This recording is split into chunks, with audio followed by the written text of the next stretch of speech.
Hey, what's going on, everybody? It's No Reservations, and we're back. Man, today's guest that we have on today is a amazing human being, a great father, a mentor. He be uplifting me, and he don't even know it. He is a husband, a tío, a brother. He works. He does a lot of things. So, without further ado, we would like to introduce to you David Burrows, aka Runlike. Hey, What's up, bro? What's up, man? What's How you up, doing, wow, man? Man, happy to be here. Thank you. Thanks for Cool. being here, bro. Yeah. It's gonna be great today. Just sitting down with you, getting to know a little bit more about you, the person. Okay. You know what I mean? We're gonna take this approach a little different than maybe what you're used to. Okay. Yeah. So break from the norm. All right. Exactly. So, yeah. We're just gonna dive right in, bro. Fuck it. We're just going right in, right? Diving right in. Let's go. We appreciate you coming here and just sitting with us and getting to know you. Okay. That's exactly what I've been wanting to do this whole season. And it's been fun to get to know everybody that we've had on the show. But you've been one of those ones that were like, I know him as Runlike. I see him as David on social media. Yeah. But I don't know you. Right. Okay. So just tell us a little bit about yourself, how you grew up, your childhood, and just your upbringing and where you're from and everything. Okay. Wow. Okay. Well, I grew up all over. My dad was in the military, so he was in the Air Force. Shout out to him. And so I lived in Texas. I've lived in Georgia, Las Vegas, San Antonio, of course. You know about San Antonio. Yeah. I know. Go Spurs. Go Spurs. Yeah. Tucson. So everywhere, but but I grew up and basically went to school in San Antonio and Augusta, Georgia. That's where I grew up when I was younger the most for like grade school. Since my dad was in the military, we went to when he went like overseas or something, we'd go to Georgia where my grandma lived. So my mom, myself, my brother, we would go there and I would go to school there, and then we would go back to Texas. So we'd go back and forth a couple of times to grade school, but that's pretty much how I grew up in that era. And then from San Antonio, I moved out to Vegas, went to school out there for a little bit. That's where I started my Little League baseball career. Okay. Yeah, I played baseball growing up. And I was, pretty good at it, all-star teams and stuff like that. Did that for like, about 3 years. Then my dad had to go back overseas, so we went back to Georgia and went there for like 7th, 8th grade. But nobody really was playing baseball out there, so kind of lost my skills. Then started playing basketball more. And then after Georgia, moved to Vegas and Tucson. Then my dad retired and wound up up here in Phoenix, probably in that's when I was a junior in high school. Yeah. And been out here ever since. What high school you go to? Apollo. Okay. Yeah, in Glendale. Right, Apollo. There. Mm-hmm. What's up, man? That's interesting. Wow. Interesting. You've been all over. I've been all over, yeah. For some reason, I thought you were from here originally. No, I mean I've been out here a minute now, but right. Growing up, we moved all over. Was in Holland for a little bit, visited that. Oh shit! When I was in the military, that was very cool. That was a different experience. How long were you out there? Just for like a month. Oh, okay. Just visiting. Okay. I didn't live there or anything, but that was really cool because that's a way different way of life back then. Oh, I bet. Bro. Yeah, I bet. Yeah. Did you? Was it a like family bonding when you went to Georgia? Because like you said, your dad would leave.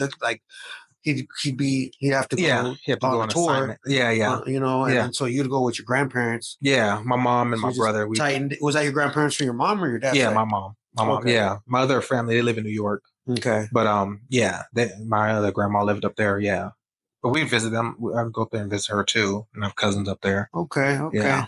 Man, you've acquired a lot of. It's a lot of adjusting. Yeah, a lot of adjusting. Because Texas and Georgia are completely different ways of life. Right. But then coming to Vegas is completely. Right, that's a whole It's 360. different. Yeah, because the way South, different. is way different than like coming west, and it was way different. Is the I was talking to Maria about this Mhm. when we were in Texas a few weeks back.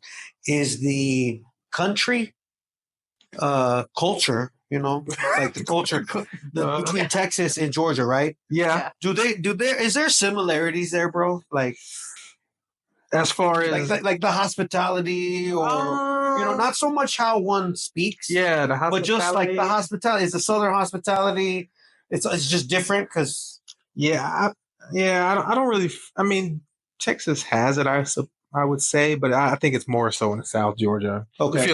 I felt it more there. Okay, that was more home for you, probably. Yeah, right. It felt more like right. Everyone usually says that when your home is where you feel it most. Like, yeah, obviously Marie's from El Paso, so yeah. she got a lot of Texas love. So yeah, that's the only reason I brought it up. yeah. The comparisons, especially because you've been all around. Yeah, I mean, yeah, Texas, it is cool, but you feel more of that Southern hospitality more in the South. I would say when I was growing up, at least, especially like in the neighborhood you're in. Like, right. I mean, your friends' moms feel like your mom. They can tell you what to do and not do.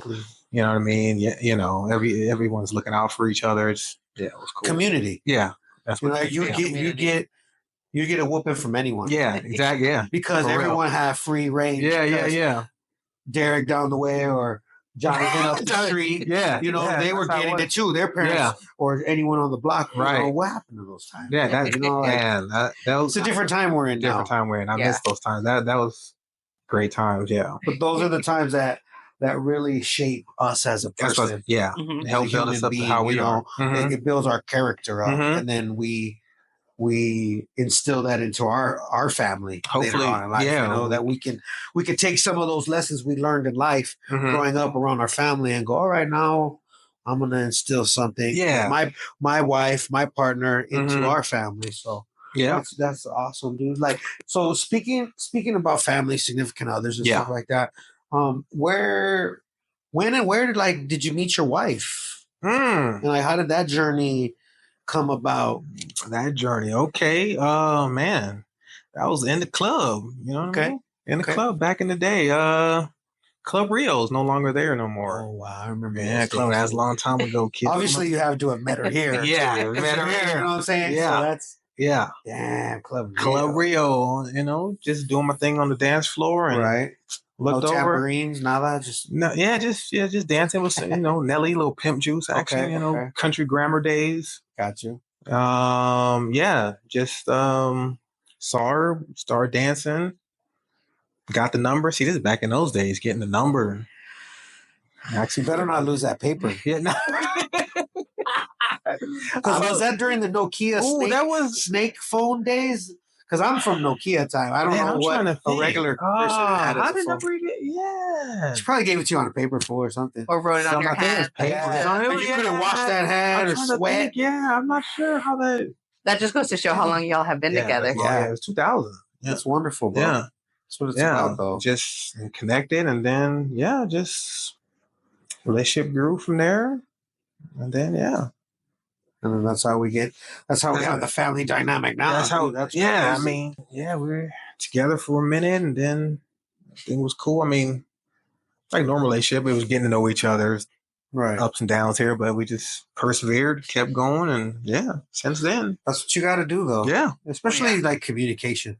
Oh, that's the most important thing. Everything's a relationship in life, Everything, You got relationships here, friends, family, coworkers, people you just know in passing. Yeah. So communication is big, especially because you don't know at the time, probably. I don't know. Everyone's different. Different. You didn't know that you would be here today. Oh, yeah. That not an initial thing. What I mean? Yeah. That takes time. So you got to get to know everyone's quirks, get past the honeymoon phase, get to so this is you. Yeah, this Okay. I can rock with you. Right. Yeah. I can rock with you too. Yeah. You got to see each other's true colors type of thing. And that honeymoon phase, that gets a lot of people. They're like, oh, this is how it is. And then when you get past it, you're like, oh, now I see what, you know what I mean? So when you start track and field with them. Yeah.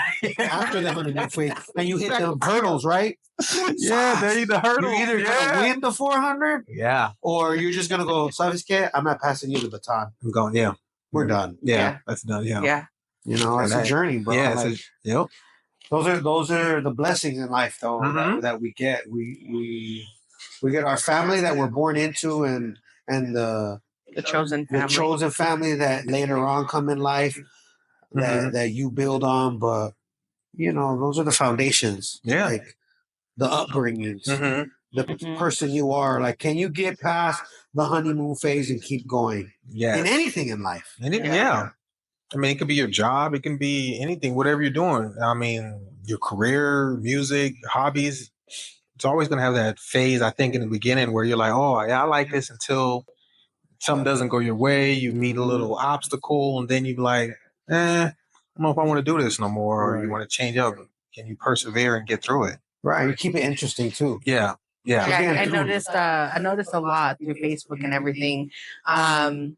You and Amy have like a special bond. Yeah. Like it's very unique. Yeah. She's like, I see her as this like Disney funny person and like the extrovert of the relationship, so to speak. And you're more of like, I'm just gonna lay back and the introvert, like just do your thing type of thing. Yeah. Yeah. I say it's like that. It's kind of the opposite though, because on there she's like that and I'm more chill, but she's more like the introvert as far as like around other people or going out, where I'm more, out and about, extrovert. Right. You know what I mean? You're like a social butterfly. Yeah, That's what she calls me. That's what. I'm like, oh, what's up? What's cracking? That's what. Yeah, like, how do you know these people? Like, say hi to everybody. Yeah. Like, okay. Do you know them? One time she asked me, do you know this person? Yeah. Nah, but I do now. Yeah. Right. I do now. You know what I'm saying? Right. Like, no, I don't, but I do now because I said, what's up? Yeah, right. You know, it's good. Yeah, that's dope though about like having a partner like that. You guys can bounce and sometimes change the role of extrovert introvert. Yeah, depending on the situation. Because sometimes I am the more just I'll chill, I'm quiet, I'm just kicking in. And she's more the one, being more out there extrovert. Yeah. So it could change. Just depending on what the dynamic is and whose company you're in. Are we somewhere that you're doing something artistically, or are y'all together in a family setting based around work associates that she knows? Yeah. Because I know that a lot too. I'm like, all right, I gotta turn it down. Yeah. I could be funny, but just chill out. Like a couple weeks ago, and I was like, all right, this is my work. We gotta be chill. He's like, okay. Yeah. Level like 2 of Jose. Got it. A little bit. Still funny. Too much. Yeah. All right, I'm gonna go off and do my own thing. I'll be back. Come on, Alexis, let's go. Yeah. Let's go on the train. We'll be back. Let's go on the train. Yeah. Who's this fool? Hey, what's up, guys? Yeah. You're like, hey, we got food over here. Yeah. It's kind of like whenever I'm at a gathering of any sort and there's a grill, I just gravitate towards it. Yeah. That's where I can dial down and be like, hey guys, what's up? What do you need? Yeah. What's some food? Yeah. Hey, take a break. I know you've been here all day. Let me grill for you. Enjoy time with the family. I'm enjoying this. This is my love language. Yeah. No, yeah, for real. You're like, boom. So those things are important and stuff, Yeah. That you can bounce between outwardly, inwardly type of thing as a husband and a wife, Yeah. And like Marie was saying, you guys have been together. You got a special bond, and it shines through in public. Seeing y'all together, no matter what function it is, it's there. Yeah, you can kind of tell that in people, in anything that they do. Oh, hey, they're supporting. You guys are supporting each other. Yeah, in anything that you do, and that's one thing that's important. I mean, support. Yeah, because then it goes into your family. Yeah. You're like our daughter, like Alexis, for example. She got to know we're good so she can come to us. Just the same thing with yours. Yeah, that's the most important thing. Yeah. The home is where everything is set. Yeah. Yeah. This is the starting point and the ending point. Yeah. So let's make sure this is tight so everyone is good. Everyone's good. Yeah. Yeah. Yeah, no, for sure. And with that, how is it with your daughters? Because I know you have two, correct? And how is it with them with their hobbies that they like to do? Yeah, that's a lot. So my youngest, she's a dancer. She's been dancing, since she's like 2 or 3, and that's all she does strictly. And that's a lot. She takes like 16 classes a week. So every day, right after school, she's got dance till like 8 or 9 at night. Ooh.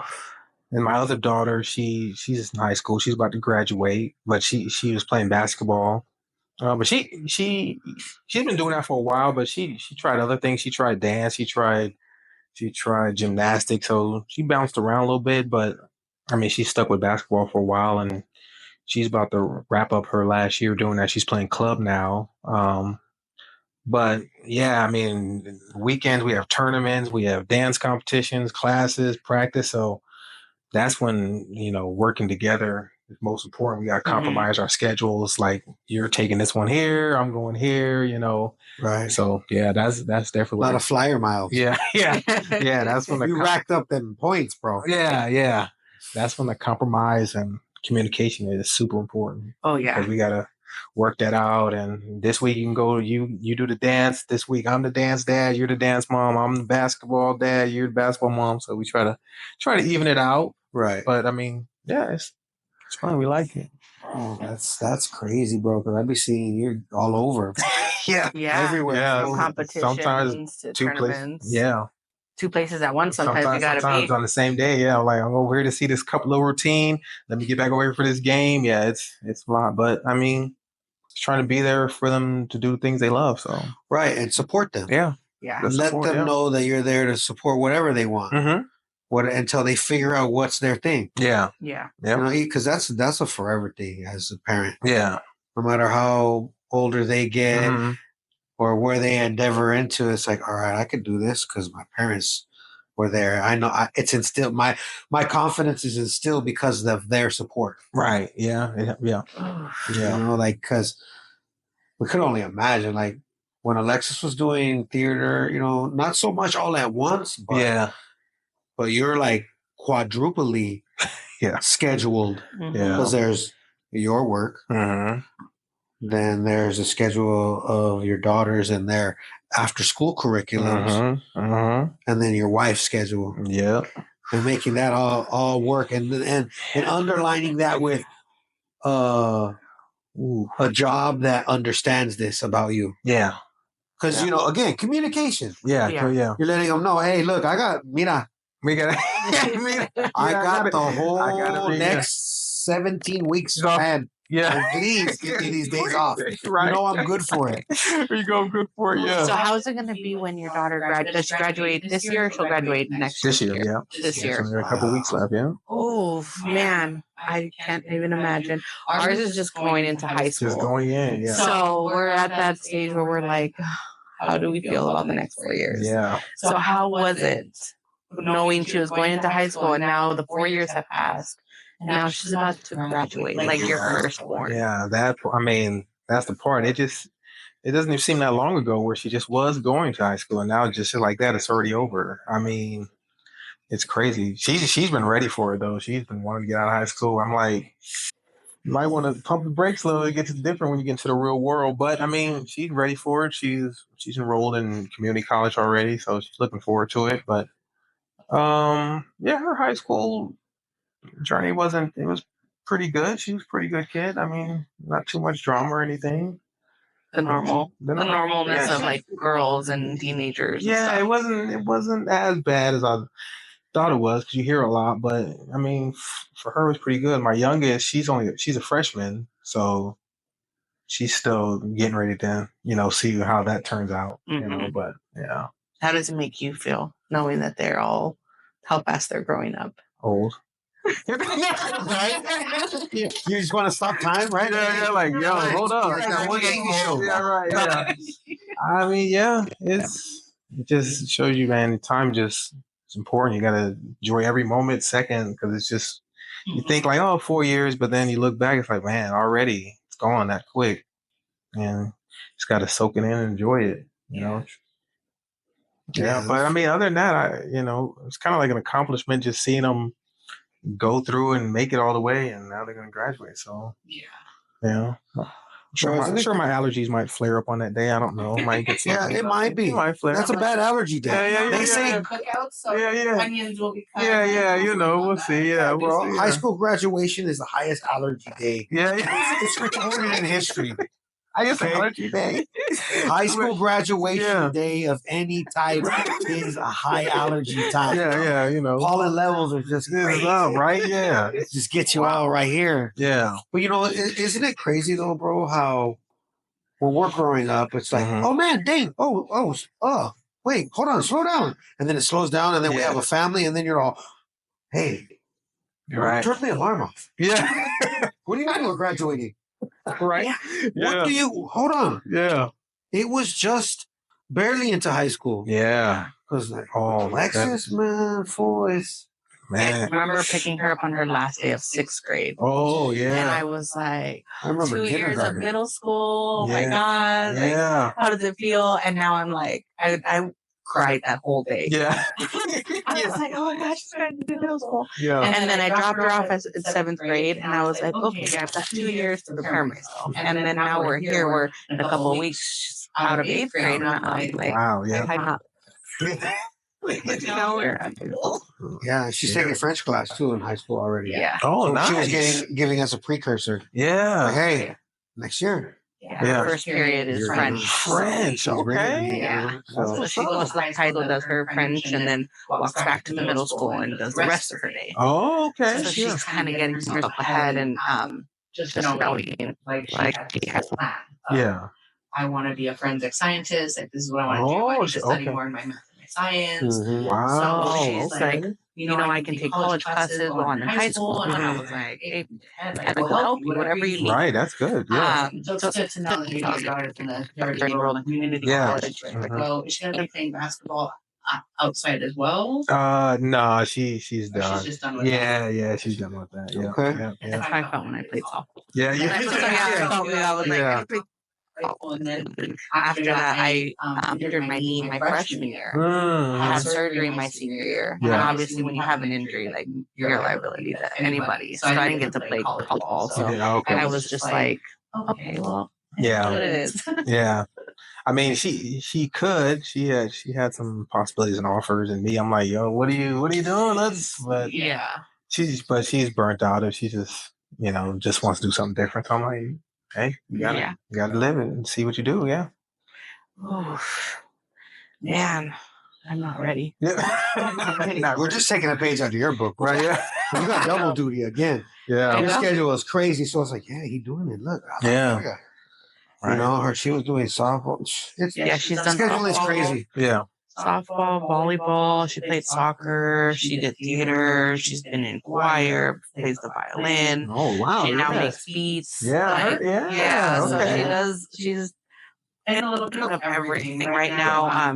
She just did let me know that she's wanting to do softball. So I was like, all right, softball it is. Like, here we go. Okay, here we go. Yeah. Yeah. So it's I'm not ready. Yeah. All right. I'm not ready yet. We'll be all here for it. Yeah, we'll be all here for it. Yeah. We'll live vicariously through your daughter's graduation to prepare us into what we'll be expecting. Mm-hmm. You know, it's going to be great. You know, Will Smith takes from him. Huh? He's Will Smith's ghostwriter. Like, oh, word? You did not know that. He didn't even know that. See, he's even surprised. Yeah, that's okay. Na. Can't run like with it. Hey, yeah. Can't run like with it. Yep, okay. Yeah. Bring the xylophone out. Yeah. No, but bro, it's been a great sit down with you so far. You know, I'm getting to know some things. You know, did not know that you come from a military family background. Yeah, you know, you're not a Phoenician by birthright here, like myself. No. You know, a great father, supportive husband. You know, a talented human being. You know, my brother. How is it? How do you? Because you do music, obviously. Runlike, right? Runlike, yeah. You've been doing this for a while. Yeah. How does your family dynamic fit into like the output of your music, how you come about it, and just like they support you? Like, how does that all work? Do you run anything by them also? Because I'd be running stuff by her all the time. Yeah, I'll write stuff, and when I have ideas and I have beats, maybe if I have ideas and beats or like a concept or something, I'll maybe what I want to say. do the skeleton writing of it, put the ideas out, seeing and asking me, what do you feel about this? How should I do this way? And she'll usually give me the input, like, oh, you should do this, change that, and I'll take that in consideration. But I mean, that's pretty much it. I try to incorporate stuff that they can relate to or listen to. The kids and stuff. Early on, they used to be on some of my early songs back in the day. I used to have, they do the chorus or like some little interlude parts. Right. Back in the day. Yeah. So, Yeah. Bro, that's dope. Yeah. Cause I'll run stuff by Maria or Alexis at times. She has her own hip hop background. Yeah. I'm sure Amy, she has her own type of hip hop. Does she? I mean, she grew up listening to it. It's not her first. No. I mean, she said she had a little group back in the day with her friend Holly called Smacks. I don't know. I don't really know. We're gonna have to sit down. We're gonna have to bring her in. She actually wanted to come. She should have. Oh, she could have.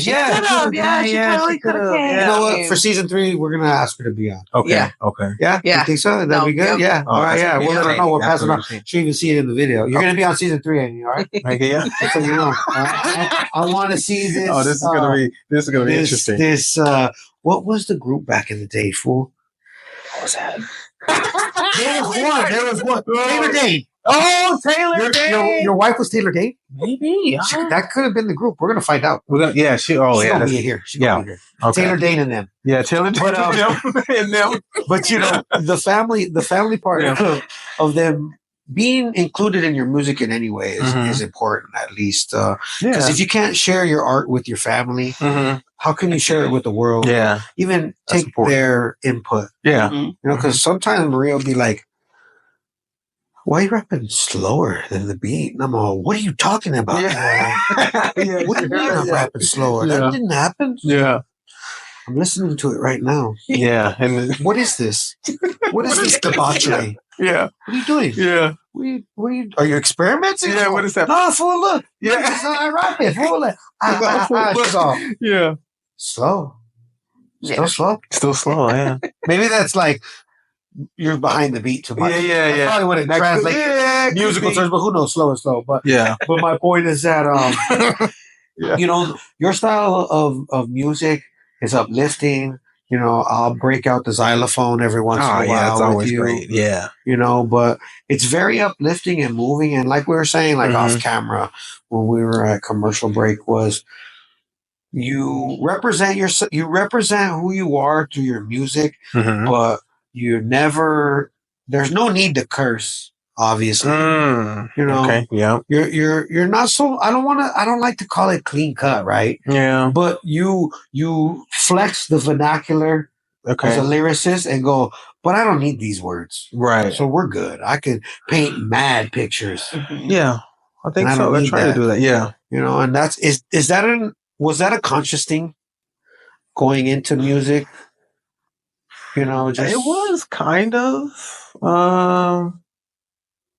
Yeah, I think I was just trying to be more creative with words instead of using those words. I mean, because it's not like I listen to musical. I mean, I listen to M.O.P., Mobb Deep, all that back growing up. But yeah, I don't know. Just writing, I just try to come up with, words or concepts or, metaphors without trying to be so, using curse words or being like extra vulgar just for the sake of it, but sometimes it's needed. You can say it, but I just, don't feel like I really ever had to too often. So yeah. What you do is great, bro. Yeah. Thank you. Thank you, that's a talent that one can have. I use it for passion. I'm passionate. I throw out a vulgarity here or there. Yeah. A little. Yeah. It's something. Yeah. And that comes with like, we were talking of Puritan a few weeks back, and just the respect, right? Yeah. The respect and where you come from and how you speak. Like, I went in and looked at everyone's music and just who they are as a person and go, they really don't cuss. You don't really have to, though. Yeah. How artistic can you be? You know, like say Right. crisscross. Right. Yeah. Okay, I remember the first time. Oh, Off man, subject, but on subject still. Yeah. They did the what was the drop the bomb? Ah, You the know, bomb. you be coming right. Yeah. Yo. So they dropped that album, their like last album, where they were like, "Yo, we gotta prove something." Yeah. Yeah. So when homie,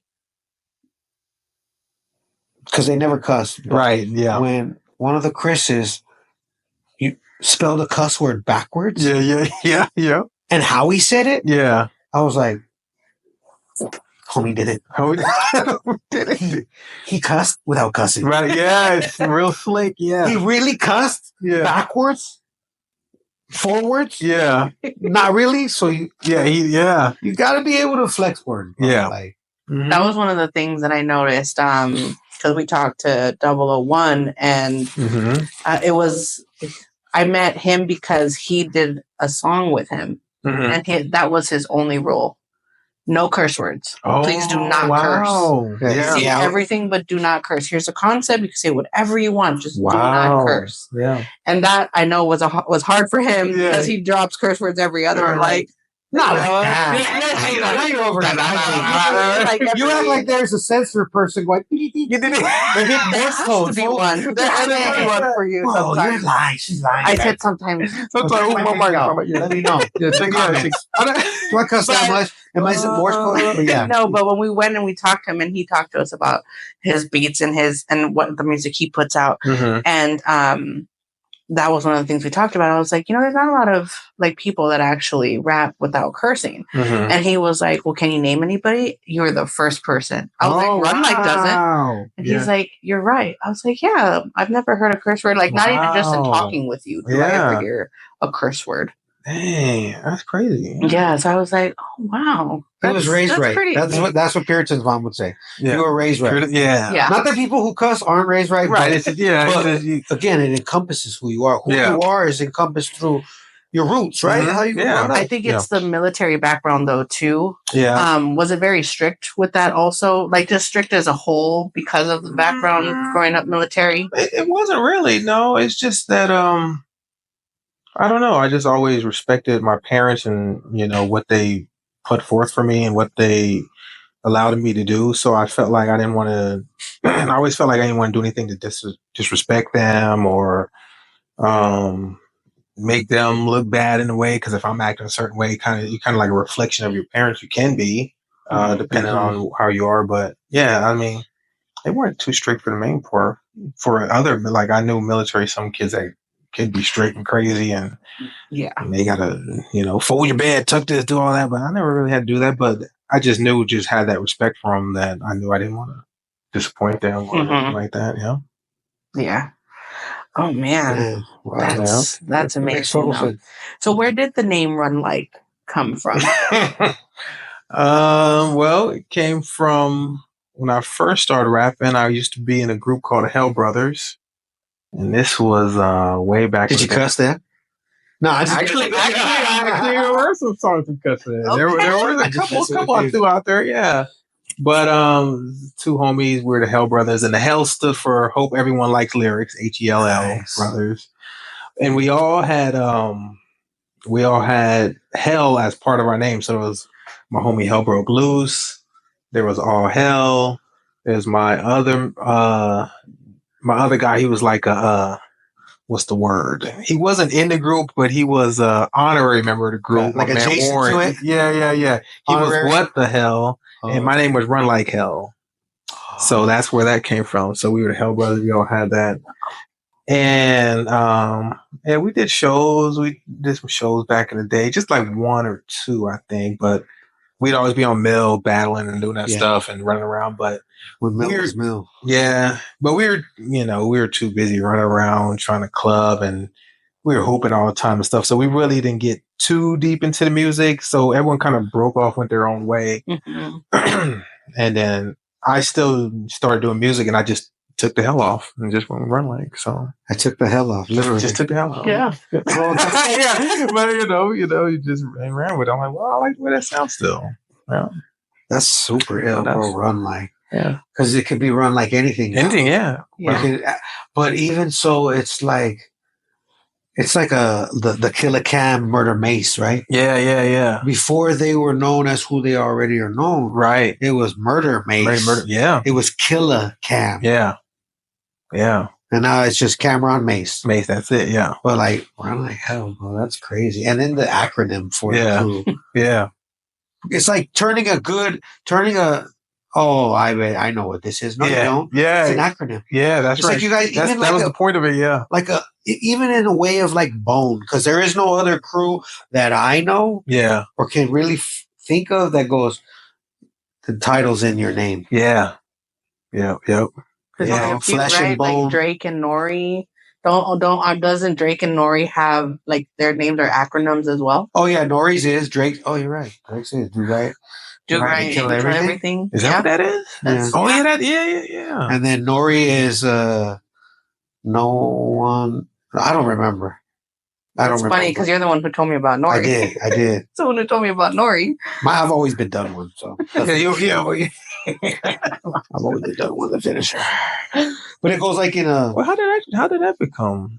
So I'm from Outrage Crew, and Done One. You mean Done One, the finisher? How did that? Yeah. I'm from this writing crew since I was young in Maryville. We would just run around all the time. So we would have. It would be your name, right? So it's Done One, and then you'd have a tag at the end. Oh, then okay. Right. So I was Done One, the finisher, because I always get shit done. I've always been a doer. I always get things done. Okay. So because I'm a doer of things getting done, it's stuck with me. Mm-hmm. But that would be the extent of like when you would greet somebody like, "Oh, what's up, man? What's up, man? I'm Done One, the finisher." And they're like, "Oh." Yeah, because most of the time it sounds like I'm vindictive. Yeah. I'm flex or whatever the case is. Yeah. Like, oh, okay, cool. One word. Yeah, not hard. Yeah, tagging, right? Yeah. So then that bled into doing like music. Okay. My name has always been my name. Mm-hmm. I even thought about it, like really, really seriously wanting to write. I was like, all right, what's my MC name gonna be? Mm-hmm. Because I would sell mixtapes. The fools would call me mixtape too. I'd be at RJ's liquor store every day, pumping them out. They get Napster. Yeah. They get Napster. Yeah. That's what I was slang. I'd slang that. I would sell them in the neighborhood. So I was like, I'm Rico. I think Rico told me. He was like, well, you're done with the finisher. What do you mean? Yeah. What do you mean? Yeah. And I was all, yeah, they already know who I am. There you go. Yeah. It's just a different artistic way of doing it. Yeah, it's a good way to be an artist. You're an artist of several things. Yeah. Writing in two different types of ways, whether it's tagging or writing. Oh, yeah, this one flexing the word, dropping the jewels. Yeah, I like that. And I'm very much a stickler about my name. Mm-hmm. Okay, Done it's One is Done together. One. Mm-hmm. It's not Don Juan. Oh, Don Juan. It's not Don. It's not Donnie. I don't know. I've heard many iterations. And it's Done One like this. Look. Like together. One and word. The D and the O. It's Done One and the finisher. First name, Done One. Last name, the finisher. Yeah. Yeah. No, the other day a couple weeks ago, when you did a show at Barefoot Bob's. Yes. Somebody's lady was like, "Oh, I thought your name was Don Juan." I was like, and I just was like, I'm like, it's not Don Julio. No, I know I'm Mexican. Yeah. And I get what you're saying right now. Yeah, you get it. But this isn't like Water for Chocolate. Yeah, you just This isn't Don Francisco from Sábado Gigantes. Yeah. This isn't none of that. It's Done One. Together. Done One. Done One, yeah. Done One? Done? And they'll be like, Done One? Yeah, no. No. This is the face I make every time. And you know, I understand it though that people will assume because JP the Hustler, to what you said about the spelling of my name and everything, JP put out a video and I was like, hey man, sorry bro. I'm just a stickler about my name. It's Done One. Mm-hmm. The finisher. Yep. He was like, oh, okay, cool. I'll fix it. I was like, no, it's all good. Don't worry about it. And he brought it to my attention though. Shout outs to JP the Hustler. Okay. Mm-hmm. He was like, well, on Spotify, it's Done One. Mm. On this one, it's Done lowercase one, all one word. It's done one. It's this and that. I was like, oh, I get it now. Okay, well, because when you type in your name, sometimes it goes, oh, you're Run. It puts the Like, space. Yeah, it does that. Yeah, and I didn't know this early on. yeah. So I would just type it in and not realize. Yeah. And then he brought it to my attention. But yeah, that's how done one can be. Yeah. Okay. But we're not talking about people. We're talking about you. Yeah, I just want to. Yeah. We're talking about David Burrows, aka Runlike, family man, brother. Yeah. When the interviewer becomes the interviewee. Oh my bad. Yeah. Is that the other way around? When the interviewee becomes the interviewer? Is it opposite day? Yeah. I think it's opposite day. Yeah. Y'all know what I mean. You guys got it. We got it. Yeah. You guys know what I meant. Yeah. Even if I say it backwards, I say it forward. Man, I'm having a good time, bro. Like, great. I love this. It's interesting. Yeah. Runlike. Runlike can be anything now. Yeah. Runlike crazy. Bro, have you done a Runlike song? Have you done that? Runlike, Runlike, look at bro. That. Wow. Oh, that makes no. Just gave them a new idea. Yeah. You could give them the journey or just give them something. What am I doing? That's sitting right there all this time. Yeah. Thank you. I like that. Yeah. That's how it works, bro. That's easy. Yeah. Organics, bro. Yeah. I'm so much about the human part, like working with Puritan, working with All Hell Pan, working with Prem, the human part. Guys. Yeah. You can't create these moments through text. No, just on the phone. Yeah. You got to be in the wild. Yeah. Outside. You got to be in the wild. You got to be in it. No, but so there you go, bro. There's I've been asking you, hey, you working on some music? Yeah, you know. Yeah, I'm like, well, maybe there's a concept right there. Yeah. But that's something else important too that I try to do more often too is connect with people more face to face. Like get out. I mean, you could just meet up somewhere, have lunch, have a drink, do something, just conversate. Because there's so much behind social media and texting and Snapchat. And you talk to them, but you don't really get that personal interaction with the human connection. We need that. We need that more often with your people. Check on your people. Yes. You know what I mean? We have to. It's important. Like, because you build these kind of dynamic moments you can't do, when you're on social media. Yeah, you can't. I mean, I get it. People are busy with their lives, but I mean, there still should be some time. Even if it's like 15 minutes, it's still important, You just communicate and schedule out a time that folks can hang out. Yeah. Like this. Yeah. That's why we do what we do here at No Reservations is to spotlight you, the person, let people know who you are, give you your flowers right now in real time, not when you can't receive them. Right. Yeah. Get to know you more. Bro, the human parts are so important. And we're only getting older though, too. Getting older, If we can communicate with our family members, our significant others, our kids, then we can take the time and be outside in the wild and get some connection going. Yeah. And maybe that's why there has not been the Runlike song. Maybe. Because this didn't happen until right now. Yeah. Yeah. It's possible. Yeah. Because all I've asked you is, hey, are you working on anything? Yeah. I said, hey, have you ever thought about working on something like this? Or has this happened? Yeah. Because that makes me think, is there a done one song? No. Mira. The first and only. The one. Okay. Yeah, you got. Hey, again, thank you. Hey, there we go. We're doing some building stuff. Yeah, we go, bro. Man. Wow. Yo, so is there anything, David, like any kind of like advice that you give to others about like the balancing act of your family and your personal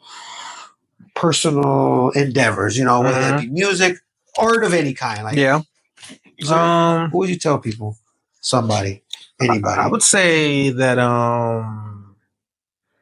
two of the biggest things is just communication and compromise. Like, you have to compromise at some point in your life to make that word. And people, it does seem like a negative word all the time, but it's just more about compromising, maybe to make things work better, to fit. If you're due to do this, but this is a little more important, you might have to put that aside for a minute to do this, so that works more smoothly. So when you come back to that thing that you wanted to do is good to go.